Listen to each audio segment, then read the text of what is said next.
की बैठक आज सीएम मनोहर लाल, बीजेपी प्रदेश अध्यक्ष ओपी धनखड़, संगठन मंत्री और खेल मंत्री करेंगी शिरकत। कई अहम मुद्दों पर होगी चर्चा। सोनीपत दौरे पर रहे सीएम मनोहर लाल, सीएम का किसानों से वादा, खराब फसल का किसानों को मिलेगा पूरा मुआवजा।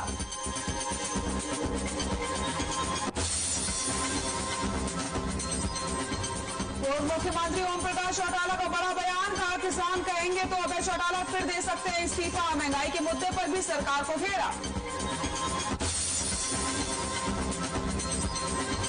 75% स्थानीय आरक्षण की अधिसूचना जारी, राज्य सरकार ने जारी किया आदेश। 15 जनवरी 2022 से लागू होगा आरक्षण। प्रदेश में डीएपी खाद की किल्लत से परेशान किसान, फतेहाबाद में किसानों ने किया रोड जाम, अधिकारियों पर लगाया कालाबाजारी का आरोप।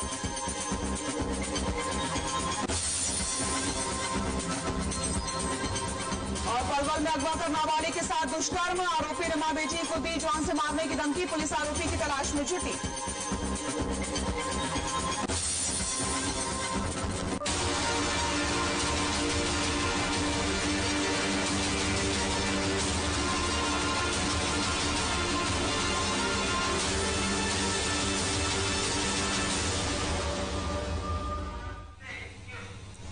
नमस्कार, हमारे खास कार्यक्रम आज का अखबार में आप सभी का स्वागत है। मैं हूं आपके साथ सृष्टि शुक्ला।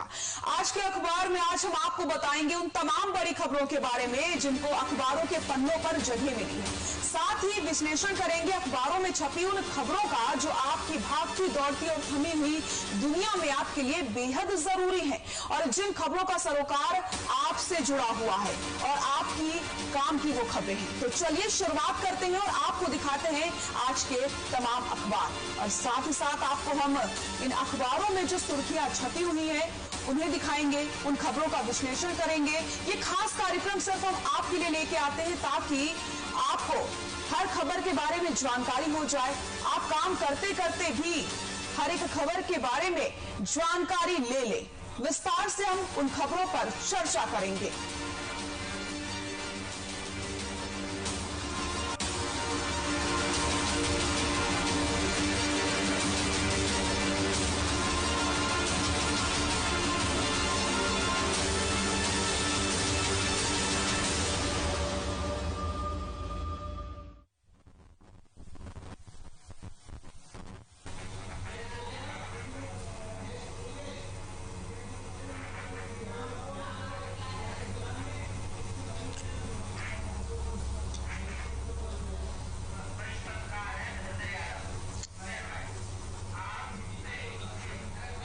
तो आइए शुरुआत करते हैं और विस्तार से चर्चा करते हैं उन खबरों के बारे में जिन्हें अखबार की सुर्खियों में जगह मिली है। और सबसे पहले इस कार्यक्रम की शुरुआत करेंगे हम गुड न्यूज के साथ। हमारे साथ मेहमान भी जुड़ गए हैं, भलेंद्र यादव जी वरिष्ठ पत्रकार हमारे साथ जुड़ गए हैं। भलेंद्र जी, स्वागत है आपका।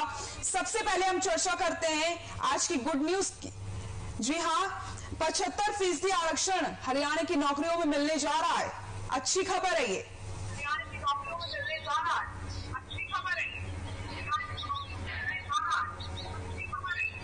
भलेंद्र जी, मेरी आवाज आ रही है आपको? बिल्कुल ये अच्छी खबर है। निश्चित तौर पे बिल्कुल ये अच्छी खबर है। निश्चित तौर पे जिस तरह से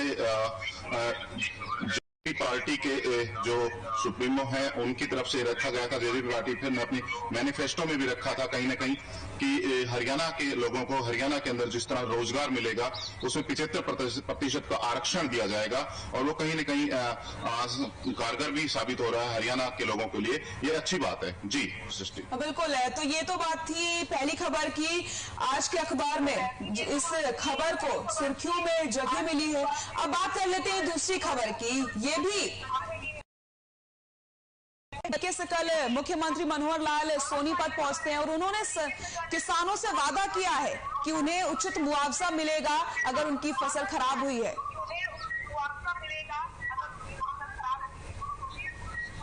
जी, निश्चित तौर पर देखा किसानों की अगर बात की जाए तो हरियाणा सरकार जिस तरह से मनोहर लाल मुख्यमंत्री खट्टर साहब जिस तरह से लगातार किसानों की बात करते आ रहे हैं, प्रधानमंत्री नरेंद्र मोदी जी भी किसानों की आय दुगनी करने की जिस तरह से बात करते, उसी तरह से किसानों का जो प्राकृतिक आपदा के तौर पे सोनीपत में ओलावृष्टि के दौरान जो किसानों का नुकसान हुआ है, उसी नुकसान की पूर्ति के लिए खुद मुख्यमंत्री वहां मौके पर जाकर के उनका अवलोकन करना चाह रहे हैं, देखना चाह रहे हैं कि किस तरह से कितना नुकसान हुआ है ताकि उनकी भरपाई की जाए। कहीं न कहीं ये चीज देखने को भी मिलती है कि मुख्यमंत्री जिस तरह से पहले से कहते आ रहे हैं कि किसानों के पक्ष में, किसानों के लिए अनेक योजनाएं जिस तरह से सरकार ने है, योजनाएं हैं, चाहे वो भावांतर योजना हो या अन्य जिस तरह से ऑनलाइन जिस तरह रजिस्ट्रेशन किया, तमाम इस तरह की बातें हैं, उन्हीं में ये बात मुख्यमंत्री की बात को दर्शाता है कि कहीं ना कहीं वो किसानों के पक्ष में या किसानों के जो नुकसान है उसकी भरपाई के लिए है। और उसी में सोनीपत का जो दौरा है,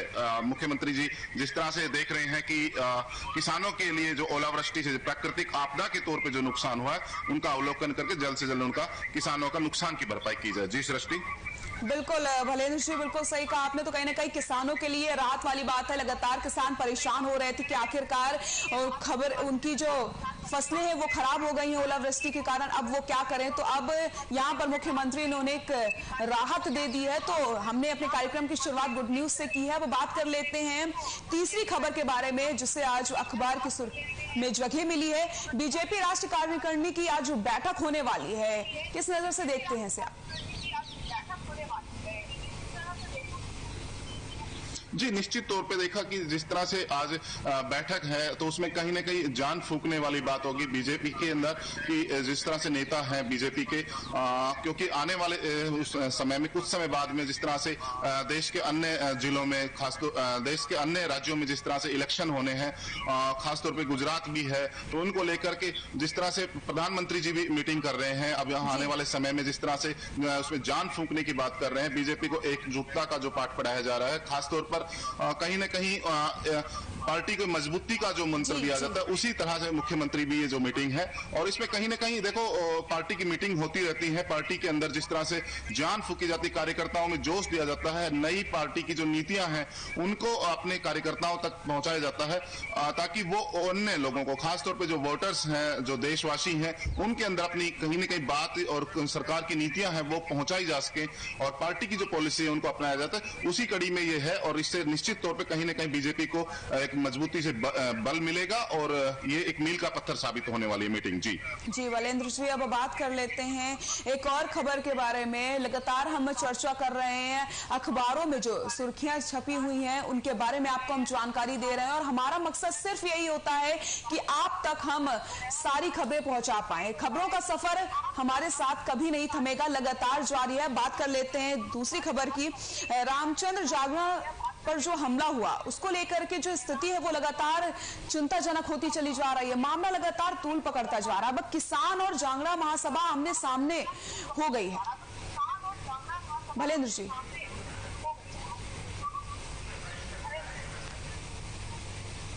सृष्टि, मैं सवाल दोबारा जानना चाहूंगा। जिस खबर को लेकर के आप बात कर रहे हैं, मैं आपसे निवेदन करूंगा कि दोबारा एक बार रिपीट करें। जी बिल्कुल भलेंद्र जी, मेरा सवाल ये है कि रामचंद्र जागरण पर जो हमला हुआ उसको लेकर के कल किसानों ने थाने में धरना दिया। किसानों का ये कहना है कि जब तक केस वापस नहीं आ जाता तब तक वो धरना देते रहेंगे। अब जांगड़ा महासभा आमने सामने आ गई। जांगड़ा महासभा ने भी कह दिया है कि वो भी धरना देंगे, और आंदोलन की चेतावनी उन्होंने भी दे दी है।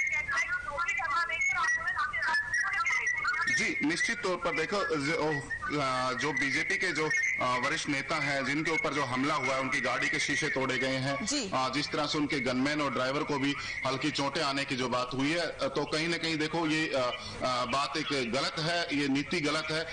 विरोध करने का लोकतंत्र में अधिकार सभी को है, लेकिन हिंसात्मक तरीके से जो विरोध किया जाता है वो कहीं ना कहीं सवाल जरूर खड़े करता है। मैं निश्चित तौर पर मेरा अपना मानना है कि इस तरह की जो परिपाटी जो देश के अंदर कहीं ना कहीं चली हुई है या चलती हुई अब चलने लगी है, ये गलत है। इसका नहीं उस तरह होना चाहिए। विरोध किया जा सकता है, विरोध अपना दर्ज करवाया जा सकता है। ये नहीं कि आंदोलन पहले नहीं चले हैं, देश के अंदर पहले भी आंदोलन, काफी बड़े बड़े आंदोलन चले हैं। खुद बीजेपी पार्टी ने भी बड़े बड़े आंदोलन किए हैं, लेकिन हिंसात्मक तरीके का कहीं ना कहीं लोकतंत्र के अंदर कोई जगह नहीं है। और अब देखो जिस तरह से कानून को, लॉ एंड ऑर्डर की स्थिति जो बिगाड़ने की बातें कहीं ना कहीं आती है, तो ये निश्चित तौर पे जो राजनीतिक पार्टियां हैं, कहीं ना कहीं विपक्ष है और जो पार्टियां हैं, उन्होंने जो एक परिपाटी के तौर पे रख दिया है, ये गलत है। इस तरह नहीं होना चाहिए। वहीं दूसरी तरफ जिस तरह से थाने का घेराव किया गया है, अब राज्य के अंदर कई अन्य जगहों पर भी जांगड़ा ब्राह्मण समाज के लोग हैं, वो कहीं ना कहीं बीजेपी के नेता के पक्ष में आने शुरू हो गए हैं। तो ये तरीका जो है गलत है, इस तरह से नहीं होना चाहिए। शांतिपूर्ण तरीके से ये चीज कहीं ना कहीं होती है। इसको मामले को तूल ना देकर के आपसी बातचीत के जरिए इसको निश्चित तौर पर सुलझाया जा सकता है। चाहे कितना ही बड़ा मामला हो, बातचीत से हर मसले का समाधान निश्चित तौर पे होता रहा है। सृष्टि, बिल्कुल भलेंद्र जी, बिल्कुल सही कहा आपने। हमारे साथ गुरुदेव सिंह जी भी जुड़ गए हैं, वरिष्ठ पत्रकार हैं। बहुत बहुत स्वागत है आपका गुरुदेव जी। गुरुदेव जी, मेरा आपसे यही सवाल है कि जिस तरीके से दिवाली के बाद से ही लगातार दिल्ली एनसीआर की आबो हवा खराब होती चली जा रही है, हवा में लगातार जहर घुलता चला जा रहा है, कहाँ गए सारे कानून? जिस तरीके से वादे किए गए थे, दावे किए गए थे कि पटाखे नहीं जलाने दिए जाएंगे और पटाखे जो बेचेगा उसके ऊपर कार्रवाई की जाएगी, लेकिन दिवाली के बाद से ही जो आबो हवा है वो पूरी तरीके से पॉल्यूटेड हो चुकी है और लोगों को सांस लेने में तकलीफ हो रही है। गुरुदेव जी, बहुत ही दुर्भाग्यपूर्ण बात है जी। हाँ जी, कि दिवाली के बाद, दिवाली से पहले प्रशासन ने काफी उपराले किए कि ये पटाखे नहीं बिकने चाहिए और प्रदूषण के बारे में बड़ी जानकारी दी गई, पर उसके बावजूद भी आप देखो कि ये पटाखे कहाँ से आए? कोई ओपन मार्केट नहीं थी, कोई कहीं पर किसी भी जिला प्रशासन ने या छोटे लेवल पर कहीं भी पटाखे बेचने की दुकानों पर इजाजत नहीं दी गई। इसके बावजूद भी इतने पटाखे फूटे और फिर उसके बाद एक समय निर्धारित किया गया और उस समय के बावजूद भी शाम 4 बजे से लेकर रात को बड़े बड़े बॉक्स में पटाखे चले और इतनी हवा प्रदूषित हुई कि देखने वाले दंग रह गए कि हम कहां से कहां जा रहे हैं। एक तरफ तो विश्व पद्धति पर के पर्यावरण पर ये जागरूक करने का प्रयास किया जा रहा है, दूसरी तरफ इसमें से हमें जो हमारी जनता है उसको जागरूक करने की जरूरत है और जहां स्ट्रिक्टली कुछ ना कुछ करने की जरूरत है। प्रशासन के प्रयासों की सिफ्त करनी चाहिए, हमारे प्रशासन ने या पूरे प्रयास किए, मगर फिर भी उसके बाद पटाखे फूटे। पर पटाखे आए कहां से, ये भी तो देखने वाली बात है ना। हाँ, मैडम, ये जो भी हमारे पाठक सुन रहे हैं उनको भी चाहिए कि अपने घरों में कोई ऐसा काम ना करें कि हमने जिंदगी भी हमें चाहिए कि जीवन के आज ही देख लो कि उसका इंडेक्स कितना डाउन किया है, ये अपनी पॉलिसी कितना अप हुआ है। सुबह सुबह भी आंखों में आंसू आ रहे हैं जब हम निकलते हैं और इसके बावजूद भी रात भी पटाखे चले। सो हमें चाहिए कि इसमें से कोई ना कोई राष्ट्रीय प्लान बने, पटाखा फैक्ट्री बंद हो। जबकि दूसरे देशों में एक कल की खबर है कि जर्मन ने कोला खान बंद कर दिया, कोला खाने, ताकि उस पर्यावरण को, इंसानियत को बचाया जा सके। ये पटाखे हम ग्रीन दिवाली बना सकते हैं, हमें त्योहार मनाने से कोई इतराज नहीं, मगर शहर को प्रदूषित करना और लोगों को बीमार करना, हम कोविड जैसी बीमारी से जूझ रहे हैं, डेंगू जैसी बीमारी से जूझ रहे हैं और उसके बाद एग्रीकल्चर से पराली जलाने का काफी प्रशासन के प्रयास हुए हैं और काफी उस पर कंट्रोल हुआ है, मगर ये जो दिवाली पर हुआ है, ये इसके लिए हम क्या कहें कि पर्यावरण एक ऐसे पावन त्योहार का काम है और किसी को कहें तो वो एक सामाजिक तौर पर भी गलत मैसेज आता है। इसके लिए हमें जितने हमारे धार्मिक गुरुद्वारा हैं, मंदिर हैं या और संस्थाएं हैं, उनको आगे आना चाहिए। भाई पटाखे बजाओगे तो ये देश हित में नहीं, ये समाज हित में नहीं, ये पूरे प्रदेश हित में नहीं है। हमारी लड़ाई बेशक राजनीतिक तौर पर किसी से हो या हमारी दूषणबाजी किसी से हो, पर ये तो एक इंसानियत को बचाने वाला प्रयास है। डॉक्टर लाइन, मेडिकल लाइन हमारी ने कितना कोरोना में कष्ट काम किया और कितना उन्होंने लोगों ने जागरूक किया। प्रशासन, कितने लोग मारे गए इसमें, कितने लोग आहुति, कितने पत्रकार इस काम में चले गए। और यही फिर हम अपने ऊपर ले रहे हैं कि पर्यावरण को दूषित कर रहे हैं और हम आने वाली पीढ़ियों के लिए भी कुआं कूद रहे हैं। हम अपने आने वाली पीढ़ियों को बचाने के लिए हमें चाहिए कि पर्यावरण को, इन पदार्थों को फुली बंद कर दिया जाए और एक स्कूलों तक इस सिलेबस को चालू किया जाए कि ये पर्यावरण को बचाना हमारा पहले कर्तव्य, एक फंडामेंटल राइट की तरह पहला कर्तव्य होना चाहिए। धन्यवाद। बिल्कुल गुरदीप जी, बिल्कुल सहमत हूं मैं आपकी बात से। कहीं ना कहीं अब लोगों को सोचने की जरूरत है, अब लोगों को जागरूक होने की जरूरत है। गुरदीप जी, लगातार खबर ये भी सामने आ रही है कि पराली जलाने से भी पॉल्यूशन होता है, लेकिन अब कहीं ना कहीं प्रशासन को, किसानों को जागरूक करने की जरूरत है। लगातार वो जो पराली वाली खबरें सामने आ रही हैं, कहीं ना कहीं कुछ ऐसे चीजें करनी चाहिए जिससे किसान जागरूक हो सके। हाँ बिल्कुल, ये तो अकेला हमारे एक ही नहीं है, पूरे देश को बचाने वाली बात है, पूरी हमारी आबादी को बचाने वाली बात है। किसानों को हम ये तो प्रशासन का हिम्मत है, उनकी काफी काबिलियत कहेंगे हम कि पहले से बहुत ज्यादा कम हुए मामले, बिल्कुल, पर फिर भी जो हो रहे हैं ये बड़े दुर्भाग्यपूर्ण है।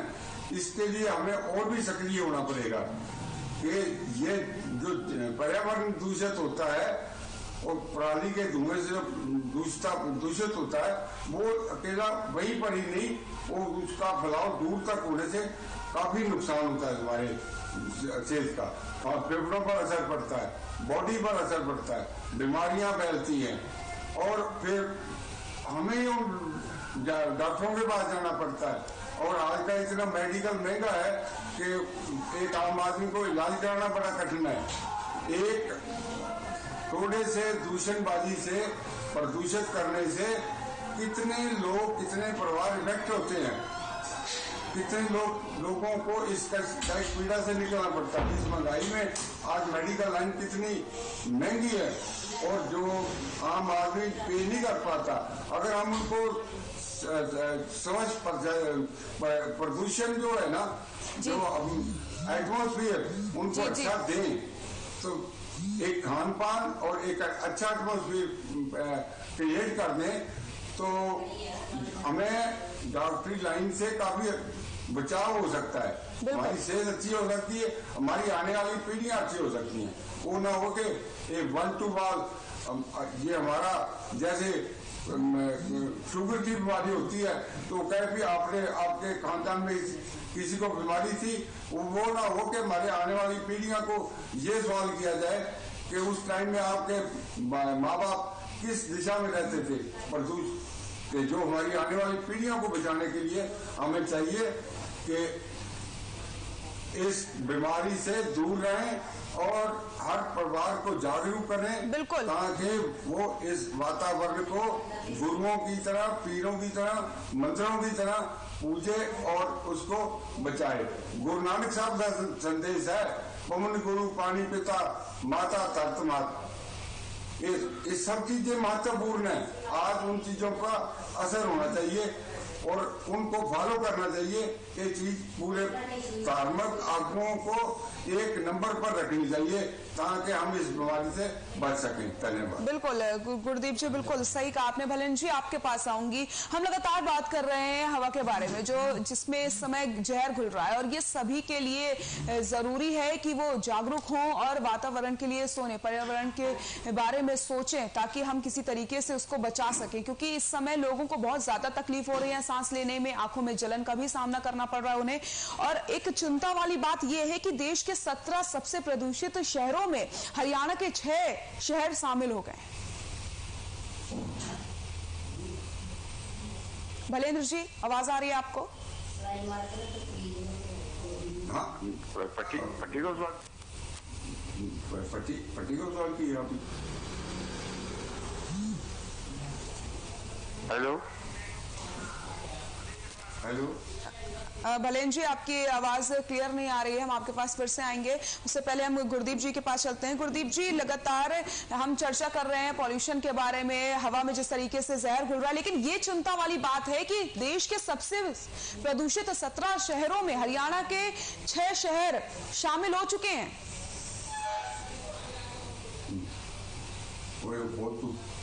ये तो बहुत ही दुख भरी बात है कि हम एक एग्रीकल्चर प्रोडक्शन बढ़ाने के लिए, अगर मान लो एक छोटी सी सुविधा के लिए हम लाखों लोगों को उनका जीवन खतरे में डालें, जी जी, कि बहुत बुरी बात है।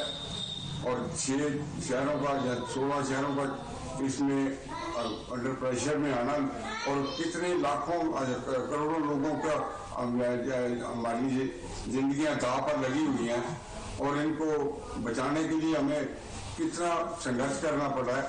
सो मैं तो यही कहूँगा कि जितने भी जिला प्रशासन के लोग हैं उनको और अलर्ट करें, और पराली से और या पटाखों से जो भी वातावरण को दूषित कर रहा है, कम से कम उनके साथ कुछ सख्ती भी हो और उसके बाद कुछ प्रचार भी हो।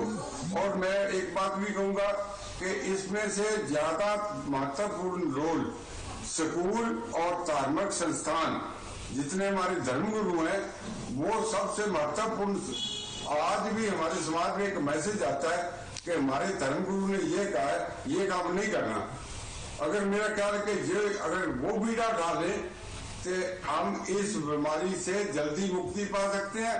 और धर्मगुरुओं को इस बारे में, धर्म संतों को इस बारे में जानकारी चाहिए कि भाई जीवन बचाना है तो ये नहीं आपके संदेश की जरूरत है, बल्कि ये आपके दिशा की भी जरूरत है, ताकि आने वाली पीढ़ियां इस बुराई से बच सकें। और ये जो मौजूदा जीवन है, जिससे आज देखो डेंगू जैसी बीमारी, कैंसर हो रहा है, तो ये सारी उत्पत्ति यहाँ से ही होती है। बिल्कुल, एटमॉस्फेयर से गंदी हवा से ही पैदा होती है। सो सबसे महत्वपूर्ण लोग ये अगर भूमिका निभाएं और प्रशासन के साथ सहयोग करें, तो मेरा ख्याल है कि हम जल्दी इस पर काबू पा सकते हैं। बिल्कुल गुरदीप जी, बिल्कुल सही कहा आपने। तो हम लगातार चर्चा कर रहे थे उन खबरों के बारे में जिन्हें आज के अखबार में जगह मिली है, जो सुर्खियां थी, विस्तार से हमने उनके ऊपर चर्चा करी है। भलेंद्र जी, गुरदीप जी, बहुत बहुत शुक्रिया आप दोनों का हमारे साथ जुड़ने के लिए और अपनी बात रखने के लिए। तो आज के इस खास कार्यक्रम में हमने आपको उन खबरों के बारे में बताया है जिन्हें अखबार में जगह मिली थी, और हमारा मकसद यही रहता है कि आप भागती दौड़ती जिंदगी के इस सफर में खबरों से रूबरू हो जाएं और लगातार खबरें आप तक हम अच्छे से पहुंचा सकें। फिलहाल इस कार्यक्रम में बस इतना ही। नमस्कार।